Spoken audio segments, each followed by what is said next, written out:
வருவாய் தருணமிதுவே அழைக்கிறாரே வல்ல ஆண்டவரே சுவண்டையே வருவாய் தருணமிதுவே அழைக்கிறாரே வல்ல ஆண்டவரே உங்கள் யாவருக்கும் என்னுடைய வாழ்த்துக்களை தெரிவித்துக் கொள்கின்றேன். உலகம் படைக்கப்பட்ட நாள் முதற்கொண்டு இன்றைய நாள் வரைக்கும் கடவுளுடைய வார்த்தைக்கு செவிசாய்க்கிறவர்கள் குறைவான நபர்களால்தான் உலகத்திலே வாழ்ந்து கொண்டிருக்கிறார்கள்.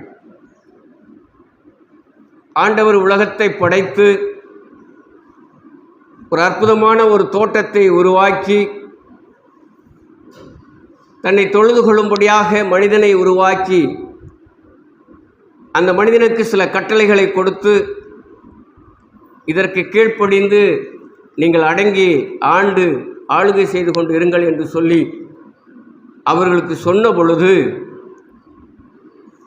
ஆண்டவருடைய வார்த்தைக்கு கீழ்ப்படியாதவர்களாக செவிசாய்க்காதவர்களாக பாவத்தில் விழுந்து போனதுனாலே இன்றைக்கு வரைக்கும் உலகத்திலே பாவம் நிலை கொண்டிருக்கிறத நம்ம பார்க்கிறோம். அந்த பாவத்தை போக்குவதற்கு ஆண்டவராகிய இயேசு கிறிஸ்து இந்த உலகத்திற்கு மனிதனாக வந்து அவர் சிந்தின அந்த இரத்தத்தினாலே அதை நாம் விசுவாசிக்கிறதுனாலே நாம் கழுவப்பட்டவர்களாக நீதிமான்களாக்கப்பட்டவர்களாக பரிசுத்தவான்களாக இன்றைக்கு நாம் என்ன செய்கிறோம்? வாழ்ந்து கொண்டு இருக்கின்றோம்.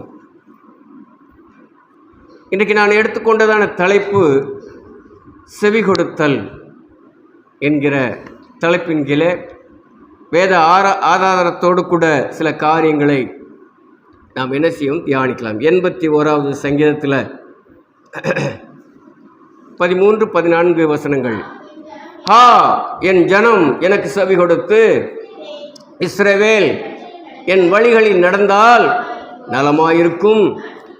நான் சீக்கிரத்தில் அவர்கள் எதிராளிகளை தாழ்த்தி என் கையை அவர்கள் சத்துருக்களுக்கு விரோதமாக திருப்புவேன். ஆசாப் இந்த சங்கீதத்தை எழுதுகின்ற பொழுது இந்த வார்த்தையை குறிப்பிடுகின்றார். இது இஸ்ரவேல் ஜனங்களுக்காக எழுதப்பட்டதான ஒரு சங்கீதம். இந்த சங்கீதத்தில் அவன் இந்த இஸ்ரவேலின் மக்களை மீது வைத்திருக்கிறதான அந்த கர்சனையினாலே கடவுள் இந்த வார்த்தையை இந்த இஸ்ரவேல் மக்களுக்கு சொல்கிறத போன்று இந்த வார்த்தைகளை ஆசாப் எழுதியிருக்கிறார். நல்ல அழகான வார்த்தைகளை இதில் கொடுத்து எழுதியிருக்கிறார். ஒரு ஆச்சரியம். ஏன்னா அந்த ஜனங்களுடைய செய்த காரியங்களை எல்லாம் நினைத்து பார்த்து அந்த வார்த்தையை அவன் உச்சரிக்கின்றான். என் ஜனம் எனக்கு செவி கொடுத்து இஸ்ரவேல் என் வழிகளில் நடந்தால் நலமாயிருக்குமே.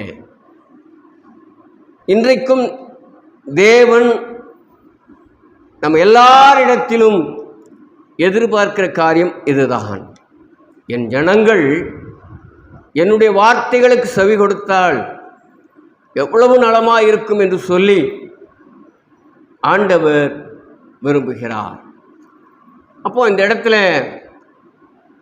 நீ செவி கொடுக்கின்ற பொழுது ஆண்டவர் செய்கிற காரியங்கள் என்ன என்பதை அந்த 14வது வசனத்திலையும் நம்ம அங்கே என்ன செய்யப்பட்டிருக்குது சொல்லப்பட்டிருக்கிறத இங்கே நம்ம பார்க்க முடியும். நான் சீக்கிரத்தில் நான் வருவேன், அவங்களுக்கு விரோதமாக, அதாவது இஸ்ரவேல் ஜனங்களுக்கு விரோதமாக இருக்கிற எதிராளிகளை எல்லாம் நான் தாழ்த்தி போடுவேன், என்னுடைய கையை அந்த எதிராளிகளுக்கு விரோதமாக நான் என்ன செய்வேன்? திருப்புவேன் என்று சொல்லி அங்கே ஒரு பதிலையும் கொடுக்கிறத இங்கே நம்ம பார்க்க முடியும். அப்படி என்று சொன்னால் இந்த ஜனங்கள் ஆண்டவருடைய வார்த்தைக்கு செவி சாய்க்கவில்லை. எப்போ ஏதேன் தோட்டத்தில் இது ஆரம்பித்ததோ அது அப்படியாக வழி வழியாக ஆண்டவருடைய வார்த்தைகளுக்கு செவி சாய்க்காதபடிக்கு இந்த மக்கள் வருகிறதை பார்க்கிறோம். எகிப்து தேசத்தில் 430 வருஷம் அடிமைகளாக வாழ்ந்து கொண்டிருந்தார்கள். இவர்களுடைய கூக்குரல், இவருடைய கண்ணீர் தேவனுடைய காதிலே விழுந்ததினாலே அவருடைய கூக்குரல்களை கேட்ட ஆண்டவர் ஒரு இரட்சகனை ஏற்படுத்துகிறார். அவன்தான் மோசே. அந்த மோசையை கொண்டு பார்வோன் மத்தியிலே பல வாதைகளை கொடுத்து நடப்பித்து அந்த அடிமைத்தனமாகிய அந்த எகிப்திலிருந்து ஆண்டவர் அவர் வெளியே கொண்டு வருகிறார்.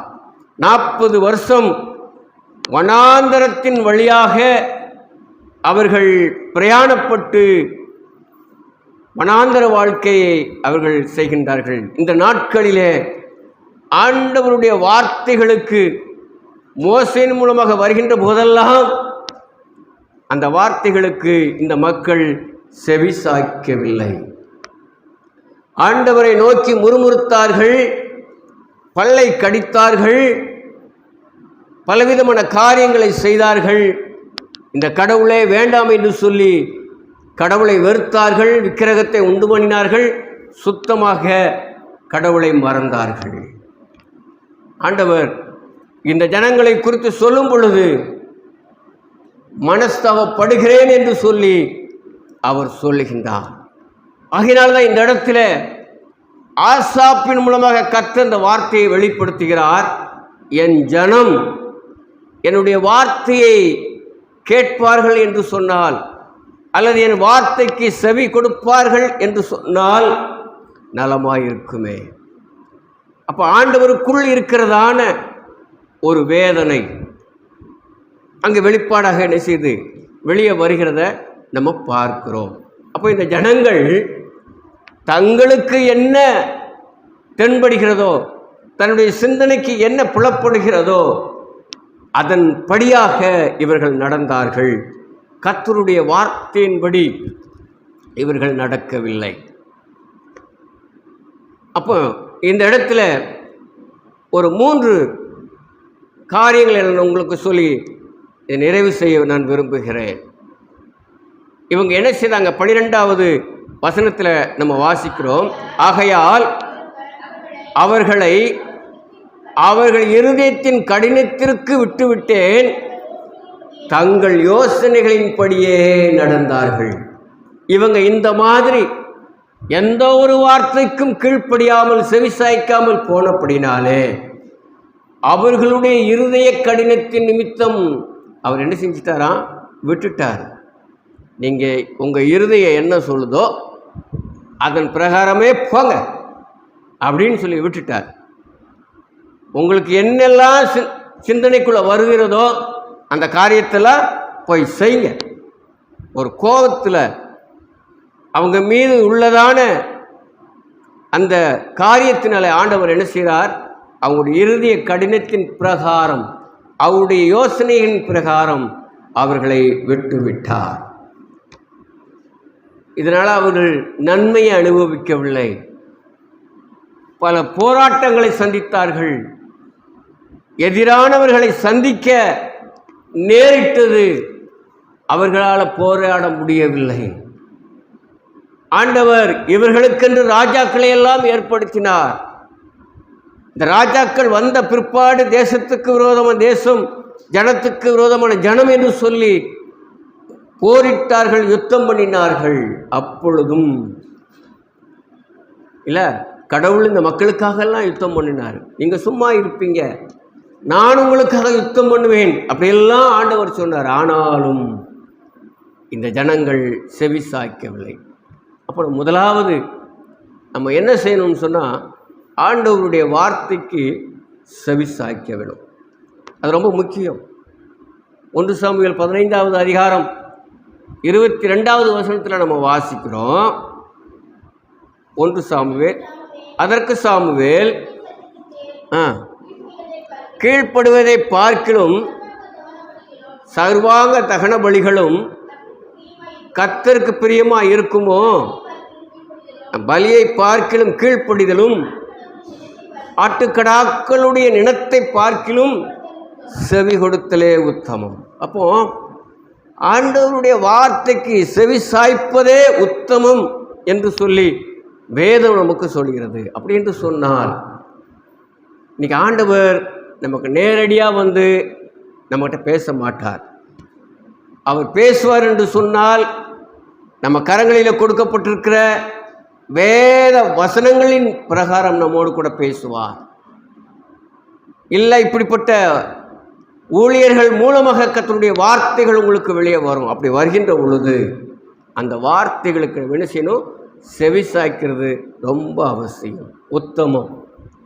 எத்தனையோ பலிகளை செய்கிற, தான தர்மங்களை செய்கிற, அன்னதானங்களை செய்கிற, நல்லதுதான்.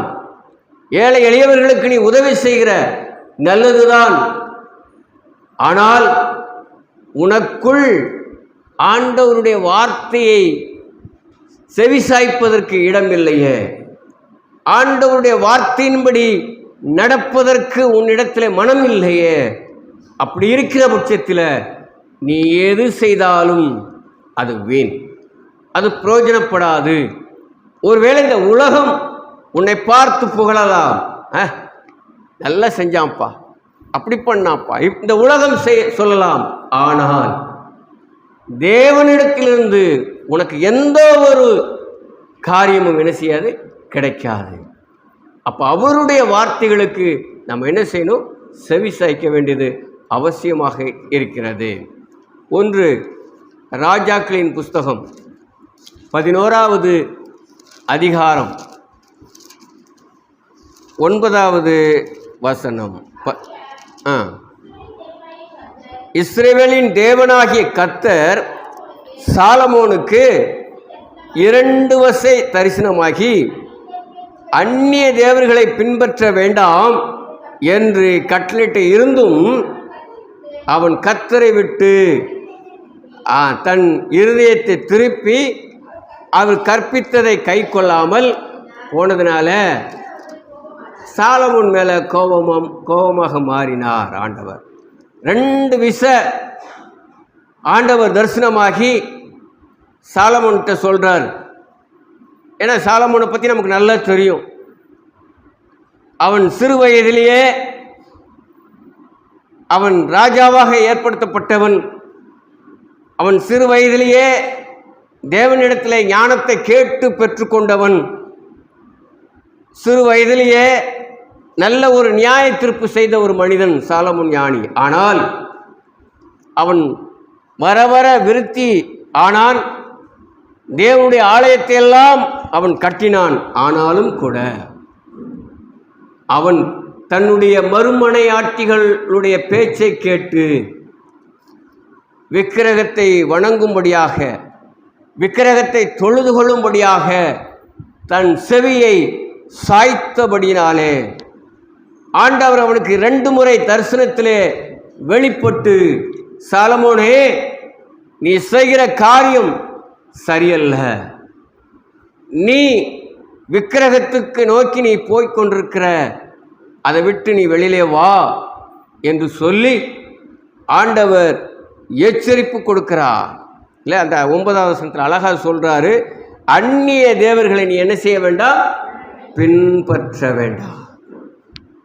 அவன் கடைசி நேரத்தில் இந்த காரியத்தை செய்ததினால தான் அவனுடைய முடிவு இல்லை பரிதாபமான ஒரு முடிவாக மாறிவிட்டதை நம்ம வேதத்தில் வாசிக்க முடியும். அப்போது ஆண்டவருடைய வார்த்தைக்கு நம்ம செவிசாய்க்காத பட்சத்தில் ஒருத்தன் காத்து கொண்டிருக்கிறான். அவன் யார்?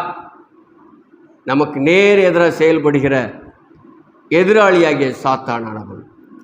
கர்ச்சிக்கிற சிங்கத்தை போல யாரை விழுங்கலாம் என்று சொல்லி வகை தேடி சுற்றி திரிகிறான். இப்போ சாலமோன் ஆண்டவருடைய வார்த்தைக்கு கீழ்ப்படியாதனால, விக்கிரகத்தை பின்பற்றியதுனால இந்த சாத்தான் அவனை ரொம்ப கச்சிதமாக பிடித்து கொண்டான் இல்லையா? அங்கே அடுத்த அந்த 10வது வசனத்தில் சொல்கிறார் பாரு, ஆண்டவர் கற்பித்த அந்த காரியங்களை எல்லாம் அவன் என்ன செய்யல, கை கொள்ளவில்லை. அவன் கை கொள்ளாமல் போனதுனால ஆண்டவர் அவன் மீது கோபமானார் என்று இங்கே பார்க்கிறோம்.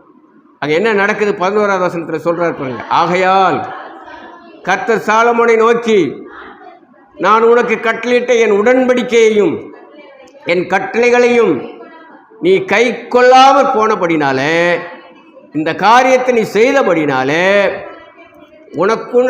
உனக்கு கொடுத்ததான அந்த ராஜ்ய பாரத்தை உன்னிடத்துலேருந்து நான் என்ன செஞ்சிருவேன், பிடுங்கி ஊழியக்காரங்கிட்ட நான் கொடுத்துருவேன் அப்படின்னு சொல்லிட்டார். இல்லை, ஒரு இழந்து போகிறான், தன் ஸ்தானத்தை இழந்து விடுகிறான் சாலமோன். எதனால்? விக்கிரகத்துக்கு நேராக போனதுனால, கர்த்தருடைய வார்த்தைக்கு செவிசாய்க்காமல் போனதுனால தன் ஸ்தானத்தை இழந்து போனான். அப்போ கடவுளுடைய வார்த்தை எவ்வளவு முக்கியம் என்பதை இந்த சம்பவம் நமக்கு சொல்லுகிறது. கடவுளுடைய வார்த்தைக்கு கீழ்ப்படியுங்க. மனுஷனுடைய வார்த்தைக்கு நீங்கள் கீழ்ப்படியாமல் போங்க, அது வேற விஷயம். ஆனால் கடவுள் உங்களுக்கு எச்சரிப்பின் வார்த்தைகளை கொடுக்கின்ற பொழுது அந்த வார்த்தைகளுக்கு நம்ம என்ன செய்யணும்? கண்டிப்பாக செவிசாய்க்க வேண்டியது அவசியம். நீதிமொழிகளின் புஸ்தகம் 8வது அதிகாரம் 34வது வசனம், வாசப்படியில் நித்தம் விழித்திருந்து என் கதவு நிலையருகே காத்திருந்து எனக்கு செவி கொடுக்கிற மனுஷன் பாக்கியவான். தினமும் இல்லை, நம்ம விழித்திருந்து ஆண்டவருடைய வாசற்படியில் நின்று என்ன செய்யணும்? அவருடைய வார்த்தைக்கு செவிசாய்க்கணும். இல்லை, காலையில், அதான் அதிகாலை நேரத்தில் நித்தமும் விழித்திருந்து, தினமும் நமக்கு கொடுக்கப்பட்ட அந்த நேரம் அதிகாலை நேரம் தான் நமக்கு எல்லாருக்கும் கொடுக்கப்பட்ட ஒரு நேரம். அந்த நேரத்தை பயன்படுத்தி கொள்ளணும். நம்ம அன்னைக்கு தான் இந்த அதிகாலை வேலையில் தான் நம்ம இல்லை உடம்பு முழுக்க போத்தி படுத்து நல்லா தூங்கிடுது. அப்படி நம்ம செய்வோம் என்று சொன்னால் இல்லை, ஆண்டவர் நம்ம எவ்வளோதான் ஆண்டவர்கிட்ட விழுந்து விழுந்து கேட்டாலும் அவர் நம்ம வார்த்தைக்கு செவி கொடுக்க மாட்டார். அப்போ நம்ம காத்திருந்து தேவனிடத்தில் நம்முடைய காரியங்களை சொல்லி நித்தமும் அவருடைய செவிகள் கேட்கும்படியாக நம்ம சொல்வோம் என்று சொன்னால் அப்படிப்பட்ட மனுஷன் தான் யார்? பாக்கியவான் என்று சொல்லி இந்த வேதம் சொல்கிறத பார்க்கிறோம். அப்போ செவி கொடுப்பதுனால அவர் நமக்கு நன்மைகளையும் நினைக்கிறாரு, கொடுக்கிறத நம்ம பார்க்க முடியும். யாத்ராகமம் புஸ்தகம் 15வது அதிகாரம் 26வது வசனம், கவனமாய் கேட்டு அவர் பார்வைக்கு செம்மையானவைகளை செய்து அவர் கட்டளைகளுக்கு செவி கொடுத்து அவருடைய நியமங்கள் யாவையும் கை கொண்டால் நான் எகிப்திற்கு வரப்பண்ணின வியாதிகளில் ஒன்றையும் உனக்கு வரப்பண்ணேன், நானே உன் பரிகாரியாகிய கர்த்தர் என்றார். அப்போ கர்த்தருடைய வார்த்தைகளுக்கு செவிசாய்க்கின்ற பொழுது நம்முடைய வாழ்க்கையில் என்ன வராது? வியாதி வராது. அந்த வசனம் அப்படித்தானே சொல்லுது, என்னுடைய வார்த்தைகளை என்னுடைய நியமங்களுக்கு நீ செவி கொடுத்து அதை கை கொண்டால் எகிப்திற்கு வரப்பண்ணின வியாதி ஒன்றையும் உனக்கு வராது. அப்போ ஆண்டவருடைய வார்த்தைக்கு நம்ம செவி சாய்க்கும் பொழுது இந்த வியாதிகளிலிருந்து நம்ம தப்பித்து கொள்ளலாம். அப்போ உண்மையாகவே கடவுளுடைய வார்த்தைகளுக்கு நம்ம செவி சாய்க்கும் பொழுது இந்த நன்மையை நம்ம என்ன செய்ய முடியும்? பெற்றுக்கொள்ள முடியும். இன்னொரு வசனத்தை வாசிங்க. ஏசாயா தீர்க்கதரிசன புஸ்தகம் 1வது அதிகாரம் 19வது வசனம். நீங்கள் மனம் பொருந்தி செவி கொடுத்தால் ஆமாம் தேசத்தினுடைய நன்மைகளை புசிப்பீர்கள். நீங்கள் மனம் பொருந்தி ஆண்டவருக்கும் உங்களுக்கும் இருக்கிற எல்லா உறவுகளிலும் அவரோடு கூட நீங்கள் என்ன செய்யணும்? பொருந்தி இருக்கணும். அவரோடு கூட நீங்கள் ஐக்கியமாக இருக்கணும். அவருடைய வார்த்தைகளுக்கெல்லாம் நீங்கள் செவி சாய்க்கின்ற பொழுது இந்த தேசத்தில் இருக்கிற அனைத்து நன்மைகளையும் அவர் அனுபவிக்கும்படியாக செய்வார். அப்போ அப்படின்னு சொன்னால் அதுதான் இயேசு கிறிஸ்து உலகத்தில் இருக்கும்போதே சொன்னார். முதலாவது தேவனுடைய ராஜ்யத்தையும் அவருடைய நீதியை நீங்கள் தேடுங்க, அப்பொழுது இவைகளெல்லாம், அதாவது இந்த உலகத்தில் இருக்கிறவைகளெல்லாம் நீங்கள் என்ன செய்ய முடியும்? சுதந்திரிக்க முடியும், அனுபவிக்க முடியும். அதுதான் இங்கே ஏசாயா சொல்கிறார். நீங்கள் மனம் பொருந்தி நீங்கள் செவி கொடுக்கின்ற பொழுது இந்த உலகத்தினுடைய இந்த தேசத்தினுடைய நன்மைகளை நீங்கள் என்ன செய்ய முடியும்? அனுபவிக்க முடியும், பெற்றுக்கொள்ள முடியும். அப்போ செவி கொடுக்கின்ற பொழுது நம்முடைய மத்தியிலே வியாதிகள் வராது. ஆண்டவருடைய வார்த்தைக்கு செவி கொடுக்கின்ற பொழுது தேசத்தின் நன்மைகளை நம்ம என்ன செய்ய முடியும்? சுதந்திரிக்க முடியும் என்று சொல்லி பார்க்கிறோம். அந்த தேசத்தினுடைய நன்மைகள் அப்படின்னா என்ன அப்படின்னு நீங்கள் பார்த்தீங்கன்னு சொன்னால், உண்மையான அன்பு, ஐக்கியம், நம்மக்கிட்ட இருக்கிற நல்ல விதமான செயல்பாடுகள், இதெல்லாம் தான் இந்த தேசத்தின் நன்மைகள். அப்போ இதெல்லாம் நமக்கு கிடைச்சிடும். அப்போ அந்த இடத்துல எந்த பிரிவினைகளோ பாகுபாடோ ஒருத்தருக்கு விரோதமாக பேசுகிற காரியங்களோ வராது. தேசத்தின் நன்மைகளோடு கூட நம்ம வாழ்ந்திருக்க ஆண்டவர் என்ன செய்வார்? கிருபை செய்வார். இன்னொரு வசனத்தை கூட வாசிக்கலாம். உபாகமம் 28வது அதிகாரம் 14வது வசனம். இன்று கர்த்தரின் கட்டளைகளை கைக்கொள்ளவும் அவைகளின்படி நடக்கவும் அவைகளுக்கு செவி கொடுத்து வந்தால் கர்த்தர் உன்னை வாளாக்காமல் தலையாக்குவார், நீ கீழாகாமல். ஆண்டவர் உன்னை உயர்த்துவார், உயர்வான இடங்களிலே கொண்டு போய் உன்னை மேன்மைப்படுத்துவார். எப்போ? கர்த்தருடைய வார்த்தைக்கு. எப்பொழுது செவி கொடுக்கணும்? எப்பொழுது செவி கொடுக்கணும்? வசனத்தை வாசிங்க. இன்று. இன்று. அப்போ இது எந்த காலத்துக்கும் பொருந்தக்கூடிய ஒரு வார்த்தை. 1600 வருடங்களுக்கு முன்பதாக எழுதப்பட்ட ஒரு வார்த்தை. இயேசு கிறிஸ்து பிறப்பதற்கு முன்பதாக எழுதப்பட்ட இந்த வார்த்தை அது இன்னைக்கும் பேசிக்கொண்டிருக்கிறது. இன்று. அப்போ இன்னைக்கு ஆண்டவர் உங்களோட கூட பேசிக்கொண்டிருக்கிறார். அதான் அதனுடைய அர்த்தம். ஆண்டவருடைய வார்த்தைக்கு இன்னைக்கு நீங்கள் கீழ்ப்படிந்தால் உங்களை உயர்த்துவார், மேலான இடங்களிலே அவர் கொண்டு போய் நிறுத்துவார், உங்களை மேன்மைப்படுத்துவார், உங்களை புகழ்ச்சிப்படுத்துவார், உங்களை பெருமைப்படுத்துவார். அப்படி என்று சொன்னால் நம் முதலாவது கர்த்தருடைய வார்த்தைக்கு என்ன செய்யணும்? செவி சாய்க்க வேண்டும். செவி சாய்க்கிறோமா? நம்ம தான் சோதனை பண்ணி பார்த்துக்கணும். ரெண்டாவது, அந்த 81ஆம் சங்கீதத்தை நீங்கள் திருப்புங்க.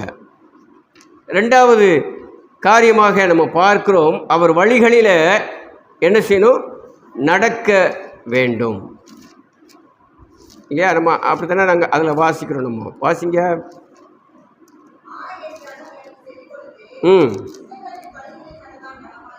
என் வழிகளில் நடந்தால் நலமாயிருக்கும். அவர் வழிகளில் நடக்கணும். முதலாவது அவருடைய வார்த்தைகளுக்கு செவி கொடுக்கணும். ரெண்டாவது அவர் வழிகளில் நடக்க வேண்டும். கர்த்தருடைய வழி உத்தமமான ஒரு வழி, அது பரிசுத்தமான ஒரு வழி, அது பெரும் பாதையான ஒரு வழி, அது இடுக்கமான ஒரு வழி. அந்த வழியில் நம்ம நடக்கின்ற பொழுது இல்லையா, நமக்கு பல காரியங்களை, நன்மைகளை ஆண்டவர் என்ன செய்வார்? கொடுப்பார். ஆனால் ஏசாயா தன்னுடைய புஸ்தகத்தில் அவர் எழுதும்போது என்ன சொல்கிறாரு? 55வது அதிகாரம், ஏசாயா 55 8வது வசனம். என் நினைவுகள் உங்கள் நினைவுகள் அல்ல, உங்கள் வழிகள் என் வழிகளும் அல்ல என்று கர்த்தர் சொல்கிறார். ஏன் அப்படின்னா, ஆண்டவர் நியமித்த வழியில் நம்ம நடக்கிறது இல்லை. நமக்குன்னு ஒரு வழியை வகுத்துக்கிறோம். அந்த வழியில் நான் நடக்கிறேன். என் வழி அப்படித்தான் இன்னைக்கு நம்முடைய வாழ்க்கை போய்கொண்டிருக்கிறது. என் வழி தனி வழி. நமக்கென்று ஒரு வழியை வகுத்து கொண்டு இன்றைக்கு மனிதன் வாழ்ந்து கொண்டிருக்கிறான். ஆகையினால தான் ஆண்டவரிடத்திலிருந்து எந்த ஒரு நன்மைகளையும் அனுபவிக்க முடியாதவனாக வாழ்ந்து கொண்டிருக்கிறான். நம்முடைய வழிகளை ஆராய்ந்து பார்க்க வேண்டும். என்னுடைய வழி தேவனுக்கு பிரியமா இருக்கிறதா? அது தேவனுக்கு உகந்ததா? இது நன்மையான காரியங்களுக்கு இந்த வழி என்னை வழிநடத்துகிறதா? இல்லை தீமையான காரியங்களுக்கு நேராக இந்த வழி என்னை கொண்டு போய் செல்கிறதா என்பதை நாம் உட்கார்ந்து ஆராய்ந்து பார்க்க வேண்டும். ஆண்டவர் சொல்றார், உன் வழி வேற என் வழி வேற அப்படின்ட்டார். ஏன்னா நீ உன்னுடைய யோசனையின் பிரகாரம் நீ உன் வழியில் நடக்கிற, அது எனக்கு உகந்தது அல்ல. நான் என்ன சொல்கிறேனோ அல்லது என்னுடைய வழி என்னவோ நீ அதில் மாத்திரம்தான் நீ நடக்க வேண்டும், இல்லையா? அப்போது என்னுடைய வழிகளில் நடந்தால் ஆண்டவர் என்ன சொல்கிறார்? நலமாக இருக்கும், நல்லா இருக்கும், நல்ல காரியங்களை பெற்றுக்கொள்வ, நன்மையான காரியங்களை நீ அனுபவிப்ப அப்படின்னு சொல்லி ஆண்டவர் என்ன செய்கிறாரு சொல்லுகிறத நம்ம பார்க்கிறோம். ஏசாயா 35வது அதிகாரம் 8வது வசனத்தை வாசிங்க.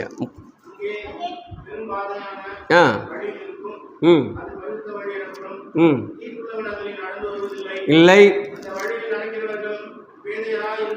பேதையாக இருந்தாலும் திசை கட்டு போவதில்லை. அங்க சிங்கம் இருப்பதில்லை, துஷ்ட மிருகம் அங்கே போவதும் இல்லை, அங்கே காணப்படவும் மாட்டாது. அதில் யார் தான் இருப்பா? அவரால் மீட்கப்பட்டவர்கள், கர்த்தருடைய வார்த்தைக்கு செவிசாய்க்கப்பட்ட கீழ்ப்படிந்து நடந்த மக்கள் அங்கே இருப்பாங்க. அப்போது ஆண்டவருடைய வழி ஒரு பெரும் பாதையான வழி, அது பரிசுத்தமான வழி, அதில் தீட்டு என்பதே கிடையாது. அப்போ ஆண்டவருடைய வழியில் நடக்கும் பொழுது எந்த ஒரு தீமையான காரியங்களும் நம்ம நினைச்சக்கூடாது, அணுகக்கூடாது. அதனால தான் அவர் சொல்வார், நான் பரிசுத்தர் ஆகையால் நீங்களும் பரிசுத்தராக. உங்களை பரிசுத்தத்திற்கே நான் அழைத்திருக்கிறேன் என்று சொல்லி தெசலோனிக்கருக்கு எழுதும்போது சொல்லுவார், உங்களை பரிசுத்தம் வாழ்க்கை வாழும்படியாகவே உங்களை அழைத்திருக்கிறேன் என்று சொல்லி.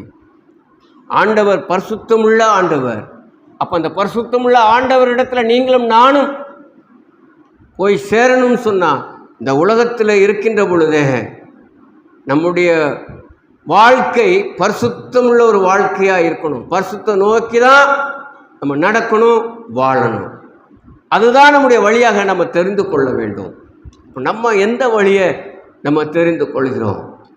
எனக்கு ஒரு வழி இருக்குது, அது விசாலமான வழி, அது விரிவான வழி.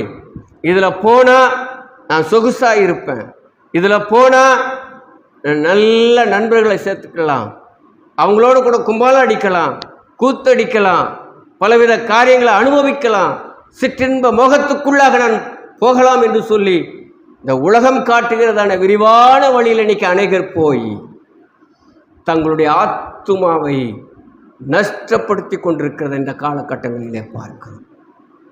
இன்னைக்கு உலகத்தில் அதிகமாக செயல்பட்டு கொண்டிருக்கிற காரியம் என்னன்னு சொன்னால் விபச்சாரமும் போதையும். இன்னைக்கு தலைவிரித்து ஆடக்கூடிய இந்த 2 சம்பவங்கள் இன்னைக்கு உண்டு. ஒன்று விபச்சாரம், இன்னொன்று போதை. இன்னைக்கு வாலிபர்கள் இதிலே கெட்டு சீரழிந்து தங்களுடைய ஆத்துமாவை சின்னாபின்னப்படுத்தி கொண்டிருக்கிற காலகட்டத்தில் வாழ்ந்து கொண்டிருக்கிறோம். அருமையான கர்த்தருடைய பிள்ளைகளே, உங்களுடைய வழி எப்படிப்பட்ட வழியாக இருக்கிறது? உங்கள் வழியை பார்த்து ஆண்டவர் பிரியப்படுகின்றாரா? நம்ம சிந்திக்க வேண்டிய ஒரு காரியமாக இருக்கிறது. ஆண்டவர் சொல்கிறார், மத்திய எழுதின சுவிசேஷத்தில் 7வது அதிகாரத்தில் 13வது வசனத்தில் இப்படியா சொல்கிறாரு, இடுக்கமான வாசல் வழியாய் உட்பிரவேசியுங்கள். கேட்டுக்கு போகிற வாசல் விரிவும் அது விசாலமுமாய் இருக்கிறது. அந்த விசாலமான வழியில பிரவேசிக்கிறவர்கள் அநேகர். அதுதான் இன்னைக்கு உலகம் விரும்புது. அந்த வழிக்குள்ள போகிறதுக்குத்தான் இன்னைக்கு உலகம் ஆசைப்படுகிறது. ஆனால் அந்த இடுக்கமான வாசல் வழியில ஆண்டவர் பிரவேசிக்க சொல்றாரு. ஆனால் அதுல போவதற்கு கொஞ்சம் பேர் தான். அடுத்த வசனத்தை வாசிப்பா. ஜீவனுக்கு போகிற வாசல் இடுக்கமும் அது ரொம்ப நெருக்கமா இருக்கிறது. அதை கண்டுபிடிக்க அதனாலதான் சீசர்கள் சொன்னாங்க, இயேசு கிறிஸ்து சொன்ன உபதேசத்தை கேட்ட, ஆண்டவரே உங்களுடைய உபதேசம் ரொம்ப கடினமானது, இது எங்களால் கடைப்பிடிக்க முடியாது. அவருடைய வழி அப்படிப்பட்ட வழிதான். அது கடினமான வழிதான். அது பிரவேசிக்கிறதுக்கு ரொம்ப கஷ்டம்தான். ஆனால் அதில் தான் நீ பிரவேசிக்கணும் அப்படிங்கிறத. ஏன்னா நீ அதில் பிரவேசித்தா நீ எங்கே போகலாம்? ஜீவனுக்குள்ளே போகலாம். ஜீவனுக்கு போகிற வாசல், அதாவது நித்திய ஜீவன். நித்திய ஜீவனுக்கு போகக்கூடிய வாசல் அதுதான். அந்த வாசல் வழியாகத்தான் நீ போகணும். அதனால தான் யோவான் 14வது அதிகாரம் 6வது வசனத்தை சொல்லுவார், நானே வழியும் சத்தியமும் ஜீவனுமாய் இருக்கிறேன் என்று சொல்லி. யோவான் 10வது அதிகாரம் 9வது வசனத்தை சொல்லுவார், நானே வாசல். அவர் தான் வாசல். அப்போ அவர் வழிக்குள்ள நீ போகணும். நீ இந்த வேதத்தை எங்கே சுற்றி வந்தாலும் கடைசியாக ஒரு மையமாக வந்து நிற்கணும்னு சொன்னால் அது இயேசு கிறிஸ்து மாத்திரமே, இல்லையா? அவரால் இல்லாமல் எந்த ஒரு காரியமும் நம்முடைய வாழ்க்கையில் நடக்காது. அப்படி என்று சொன்னால் அவருடைய வழி என்பது இடுக்கமான வழிதான், நெருக்கமான வழிதான். அதில் தான் பிரவேசிக்கணும். அதுக்குள்ளே நீ பிரவேசித்தேன்னு சொன்னா இல்லை, நீ உத்தமமான காரியங்களை அனுபவிக்கிறது மாத்திரமல்ல, நேர நித்திய ஜீவனுக்குள்ள, சந்தோஷத்துக்குள்ள, சமாதானத்துக்குள்ள என்ன செய்ய முடியும்? போக முடியும், இல்லையா? ஆண்டவருடைய வழி உத்தமமான ஒரு வழி. ஏசாயா தீர்க்கதரிசன புத்தகத்தில் இன்னொரு வசனத்தை வாசிப்போம். 30வது அதிகாரம், ஏசாயா 30வது அதிகாரம் 21வது வசனம். நீங்கள் வலதுபுறம் சாயும் போதும் இடதுபுறமாய் சாயும் போதும் வழி இதுவே, இதில் நடவுங்கள் என்று உங்களுக்கு பின்னாலே சொல்லும் வார்த்தையை உங்கள் காதுகள் கேட்கும். கேட்குதா? எத்தனை முறை பெற்றோர்கள் தங்கள் பிள்ளைகளை பார்த்து, ஏய் நீ போகிற வழி சரி கிடையாது, உன்னுடைய சேகரம் நல்ல சேகரம் கிடையாது, நீ அதை விட்டு வெளியே சொல்கிறாங்களா இல்லையா? இதுதான் ஆண்டவரும் நமக்கு இப்படிப்பட்ட காரியங்களை சொல்லி கொண்டு தான் இருக்கிறாரு. இதில் போகாத, இதில் போனால் நீ கெட்டுருவ, இவங்களோட சேராத, இவன் நல்ல பையன் கிடையாது, உன்னை கெடுத்துருவான், வார்த்தைகள் வருகிறதா? கடவுள் இப்படித்தான் சொல்லுவார். அதை கேட்டுக்கணும். வழி இதுவே என்கிற சத்தம் என்ன செய்யுமா? கேட்கும், கேட்கும். அப்போ அந்த சத்தத்துக்கு என்ன செய்யணும்? செவி சாய்க்க வேண்டும். வழி பிரயாணி மூடனை போல் வழி தவறா நடந்திடவே, வழி பிரயாணி மூடனை போல் வழி தவறா நடந்திடவே, வழியதுவே என்று சொல்லும் இனிய சத்தம் தொனித்திடுதே, வழியதுவே என்று சொல்லும் இனிய சத்தம் தொனித்திடுதே, உம் சித்தம் போல் என்னை என்றும் அற்பரணே நீர் நடத்தும், என் சித்தமும் ஒன்றும் வேண்டாம் என் பிரியனே என் இயேசுவே, என் சித்தம் நான் ஒன்றும் வேண்டாம் என் பிரியனே என் இயேசுவே, உம் சித்தம் சித்தம் போல் என்னை என்றும் தற்பரனே நீ நடத்தும். ஆம், ஆண்டவர் ஒவ்வொரு நாளும் வழி இதுதான், வழி இதுதான் என்று சொல்லி நமக்கு காட்டுகின்ற பொழுது, அல்லது அவருடைய சத்தம் வருகின்ற பொழுது அந்த சத்தத்திற்கு நம்ம செவி சாய்த்து அதன் வழி நாம் நடப்போம் என்று சொன்னால் நாம் உத்தமமான வழியில், நித்திய ஜீவனுக்கு போகிற வழியில் பிரவேசித்து அதிலே சந்தோஷத்தையும் சமாதானத்தையும் நம்ம என்ன செய்ய முடியும், அனுபவிக்க முடியும். அதனால தான் ஆகாய் தீர்க்கதரிசிகிட்ட கர்த்தர் பேசுகின்ற பொழுது என்ன சொல்கிறார் தெரியுமா? உங்கள் வழியை சிந்தித்து பாருங்கள். ஆகாய் தீர்க்கதரிசன புஸ்தகம் 1வது அதிகாரம் 5வது வசனத்தில் கர்த்தர் ஆகாய் தீர்க்கதரிசனம் மொழி சொல்லும்போது சொல்கிறார், வழிகளை சிந்தித்து பாருங்கள். நம்முடைய வழி எப்படிப்பட்டது என்பதை நம்ம ஆராய்ந்து பார்க்கணும், சிந்தித்து பார்க்கணும். ஒருவேளை நம்முடைய வழி சரியில்லை, நம்ம வழி போகிற வழி இது தவறான வழி என்று சொன்னால் நம்ம உடனே அதை விட்டு வழி விலகி நித்தியத்துக்கு போகிற வழியில் இயேசு கிறிஸ்துவுக்கு நேராக நம்முடைய வழியை மாற்றிக்கொள்வது அவசியம். அப்படியேமா அவர் வழியில் நடக்கும்போது நமக்கு என்ன நடக்கும் அப்படின்னு சொன்னால், அந்த 81ஆம் சங்கீதத்தை மீண்டுமாக நீங்கள் திருப்பிக் கொள்ளுங்கள். அவர் சொல்கிறாரு, நீங்கள் என் வழிகளிலே நடந்தால் நலமாயிருக்கும். அப்படி நீங்கள் செய்கின்ற பொழுது நான் என்ன செய்வேன், எதிராளிகளை தாழ்த்தி போடுவேன். உங்கள் வழியில் எது குறுக்கிட்டாலும் சரி, எந்த சத்ரு வந்தாலும் சரி, அல்லது பிசாசானவன் கொண்டு வருகிற பலவிதமான போராட்டங்களாக இருந்தாலும் சரி, பாடுகளாக இருந்தாலும் சரி, வியாதிகளாக இருந்தாலும் சரி, இல்லை அவைகளை நான் என்ன செய்வேன், தாழ்த்தி போடுவேன். ஒன்றுமில்லமாக்கிடுவேன்றார் ஆண்டவர். தாழ்த்தி போடுவேன், அதை நிர்மூலமாக்கி போட்டுருவேன். அப்போ உங்களுக்கு அவருடைய வார்த்தைக்கு செவி சாய்க்கின்ற போது, அவருடைய வழிகளில் நடக்கின்ற பொழுது, எதிராளியானவன் நமக்கு எதிராக வருகிற எந்த ஒரு சக்தியாக இருந்தாலும் சரி, அதை நம்ம அணுகாது. ஏன்னா வல்லமை உள்ள தேவன், சர்வ வல்லமுள்ள தேவன் நம்ம கூட என்ன செய்கிறார், இருக்கிறார். அவர் நம்ம கூட இருக்கும் பொழுது, ஏன்னா அவர் வார்த்தைக்கு நம்ம செவி சாய்ச்சிட்டோம், அவர் வழியில் நம்ம நடக்கிறோம் அப்படின்னு சொன்னால் நம்ம கூட அவர் இருக்கிறார். எப்போ வரைக்கும் இருக்கிறாரு, இந்த உலகம் முடியும் பரியந்தம். அவர் என்ன செய்கிறாரு, மத்திய 28:20, மத்திய எழுதின சுவிசேஷம் 28:20 தெரிஞ்ச வசனம் தானே, மனப்படமாக நீங்கள் சொல்லலாமே. கட்டளிட்ட யாவையும் உபதேசம் பண்ணுங்கள், உலகத்தினுடைய முடிவு பரியந்தம் சகல நாட்களிலும் நான் உங்களுடைய கூட இருக்கிறேன்.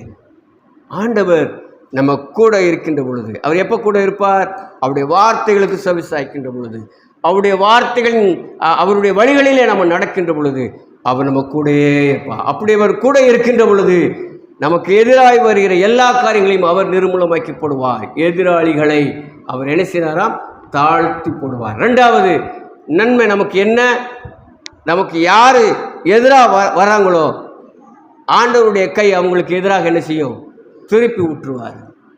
யோசபாத்துக்கு நடந்த சம்பவம் அதுதான். அவனுக்கு வந்த அந்த மற்ற ஜனங்களை பார்த்து அவன் பயந்தாலும், அவன் தேவனுடைய சமூகத்தில் தன்னை அர்ப்பணித்து ஆண்டவருக்கு நேராக தாழ்த்தி அவன் ஜெபம் பண்ணுகின்ற அந்த வேளையில் ஆண்டவர் அவனுக்கு தைரியத்தை கொடுக்கிறார் இல்லையா? நீங்கள் 4ஆம் புத்தகத்தை நீங்கள் வாசித்து பாருங்கள். யோசபாத்துக்கு ஆண்டவர் நல்ல ஒரு பலத்தையும் தைரியத்தையும் கொடுக்கின்றார். அப்படி அவன் என்ன செய்கிறான், ஆண்டவர் கொடுத்த தைரியத்தோடு கூட எதிரிகளை அவன் வெல்ல போகின்ற பொழுது அல்லது யுத்தம் செய்கின்ற பொழுது அந்த எதிரிகள் மத்தியிலே ஆண்டவர் ஒருத்தருக்கொருத்தர் அடித்து கொண்டு விழும்படியான காரியங்களை செய்கிறார். அப்போ ஆண்டவர் அந்த காரியத்தை நம்முடைய வாழ்க்கையில் என்ன செய்வார், அவங்களுக்குள்ளேயே அடித்து கொண்டு அவங்களுக்குள்ளேயே அவங்க கை ஒருத்தருக்கு விரோதமாய் திரும்பிவிடும். ஆண்டவர் அந்த காரியத்தை செய்வார். 3வது காரியம் அவர் என்ன செய்வார், நீதிமொழிகளின் புஸ்தகம் 16வது அதிகாரம் 16:7. ஒருவனுடைய வழிகள் கர்த்தருக்கு பிரியமாய் இருந்தால் அவனுடைய சத்துருக்களும் அவனோடு கூட சமாதானமாகும்படி செய்வார். மூன்றாவது காரியம், அவர் வழிகளில் நீ நடக்கும் பொழுது யார் எதிராக வந்தாங்களோ அவங்களாம் அவன் கூட நெஞ்சிருவான், சமாதானத்துக்குள்ளாக வந்துடுவான். இது கடவுள் செய்கிற ஒரு காரியம், மனிதனால் இது முடியாது. ஆண்டவர் செய்வார். எப்போ? அவருடைய வார்த்தைகளுக்கு செவி சாய்க்கின்ற பொழுது, அவருடைய வழிகளிலே நடக்கின்ற பொழுது இல்லையா, நமக்கு எதிராக வருகிற சத்துருக்களை நம்மோட கூட என்ன செய்வார்?